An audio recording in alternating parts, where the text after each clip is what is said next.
মা দুর্গার মূর্তির সবথেকে ইম্পর্টেন্ট পার্ট হলো মায়ের মুখ, আর তারপরেই মানুষের চোখ যায় সিংহের দিকে, আর সবার শেষে অসুরের দিকে। সিংহের কেশরটা এভাবে ধরবে, দেখো, এই যে ধরো, এভাবে ধরে দাঁড়াও, দেখিয়ে দিচ্ছি। যে হাতে আমি কাঠামো বেঁধেছি, যে হাতে দিয়েছি মাটি, সেই হাত আর শিখেছে লড়াই, বেঁচে থাকা পরিপাটি। ত্রিনয়ন আমি এঁকেছি, যে হাতে দিয়েছি আমার প্রাণ। ত্রিনয়ন আমি এঁকেছি, যে হাতে দিয়েছি আমার প্রাণ। সেই চোখ দিয়ে দেখেছি পৃথিবী, বেঁধেছি আমার গান। বাজলো তোমার আলোর বেনু, বাজলো তোমার আলোর বেনু।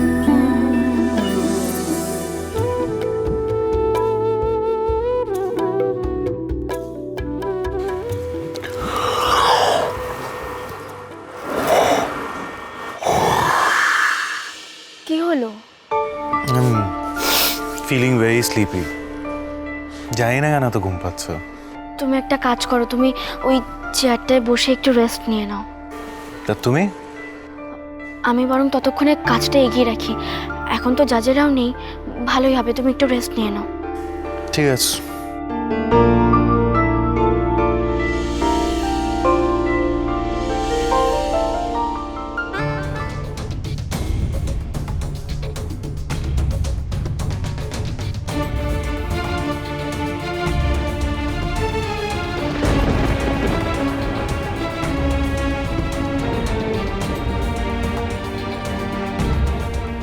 কাজ বন্ধ করুন।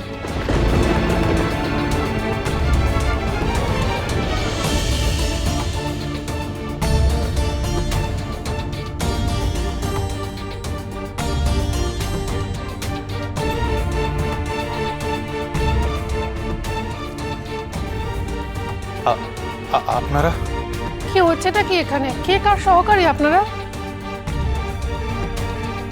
সোমনাথ পাল, আপনাকে তো উনি শুধু অ্যাসিস্ট করছেন না, আমরা তো পুরো দেখলাম যে উনিই কাজটা করছেন। এরকম হলে তো ডিসকোয়ালিফাইড হয়ে যেতে হবে। একদমই তাই, এটা তো নিয়ম নয় কম্পিটিশন।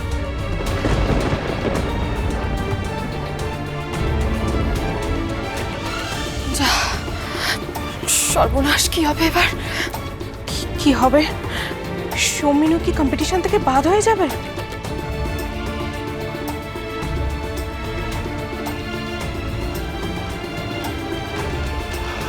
আসলে আপনারা ডিসকোয়ালিফাইড।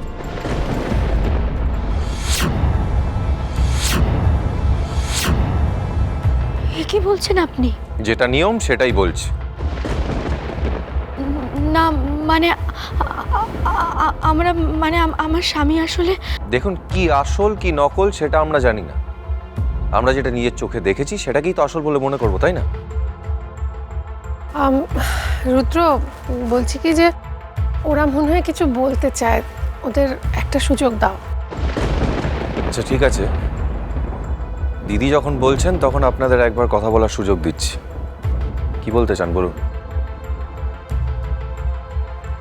আসলে আসলে আমি একটু মানে মানে অনেকটাই অসুস্থ।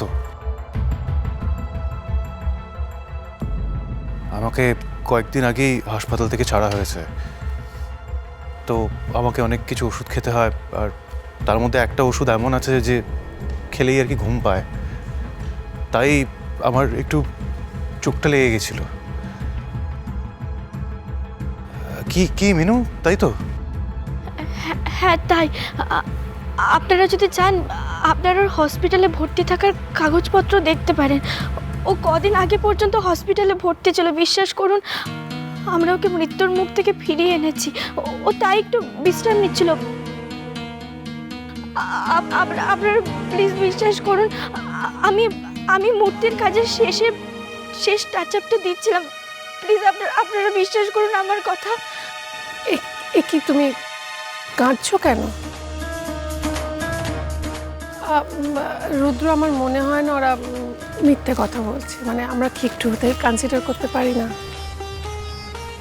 আসলে কি বলুন তো দিদি, আমি আমার কাজ নিয়ে, আমার শিল্প নিয়ে, বিশেষ করে মৃৎশিল্প নিয়ে একটু বেশি পজেসিভ।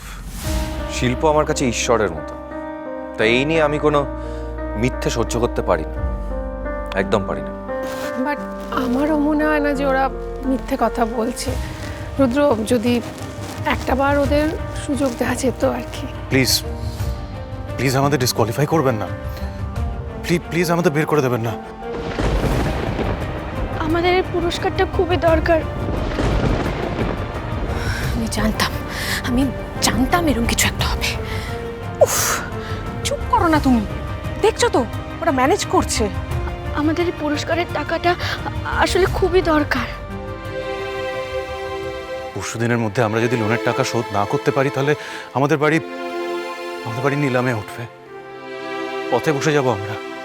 আর আমরা পথে বসলে আমাদের ওয়ার্কশপও হাতছাড়া হয়ে যাবে। আমরা আর কোনোদিনও মূর্তি করতে পারবো না। মূর্তি করতে না পারলে আমাদের খুব কষ্ট হবে, মানে আমার স্বামী খুব কষ্ট পাবে, বিশ্বাস করুন। আচ্ছা, ঠিক আছে ঠিক আছে, মানে আমি কথা বলছি। রুদ্র, ওদের যদি একটু মানে আর একবার সুযোগ দেওয়া যেত, মানে আমি কোনো অন্য কারণে বলছি না, আমার ওদের কাজ খুব ভালো লাগছে, মানে কাজটা তো খুব ভালো করে ওরা। আর তাছাড়া ওরা তো ওদের কাজটা কমপ্লিট করেই ফেলেছে অলমোস্ট। আমি পুরো কাজটাই করেছি, আমার একটু আগে চোখটা লেগে গেছিল, তাই আপনাদের বুঝতে ভুল হয়েছে। প্লিজ রুদ্র, দেখো না একবার, মানে আমি এত করে বলতাম না, আসলে ওদের একটু দেখো না প্লিজ। আচ্ছা ঠিক আছে দিদি, শুধুমাত্র আপনার কথা শুনে আমি ওদের আর একটা সুযোগ দিচ্ছি, but this is the last time. এরপরেও যদি এরকম কিছু অন্যায় আমার চোখে পড়ে, তাহলে কিন্তু আমি কারোর কথা শুনবো না। Thank you so much.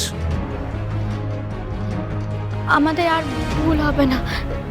Thank you madam. It's okay. এই টিম, এই সোমনাথ পাল আর মৃন্ময় পালের টিমের মধ্যে কোথাও একটা কোনো ব্যাপার আছে। আমার খুব সন্দেহ হচ্ছে, আমার একটা খটকা লাগছে।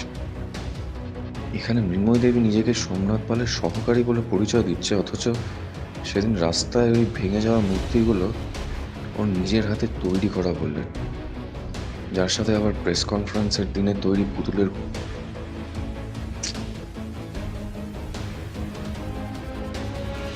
অথচ সেদিন রাস্তায় ভেঙে যাওয়া মূর্তিগুলো ওনার নিজের হাতে তৈরি বললেন, যার সাথে প্রেস কনফারেন্সের দিনে তৈরি পুতুলগুলোর মিল আছে। আমার বারবার মনে হচ্ছে এর মধ্যে কোথাও কোনো একটা মিথ্যে আছে। থ্যাংক গড, এবারের মতো ভাই অন্তত বেঁচে গেল। বলে যাও মিনু, যত খুশি মিথ্যে কথা বলে যাও। সোমকে জেতানোর জন্য যত খুশি মিথ্যে বলো, তারপরই তো সব টাকা আমি পাবো। তোমরা জিতলেই তো আমার প্ল্যান শুরু হয়ে যাবে।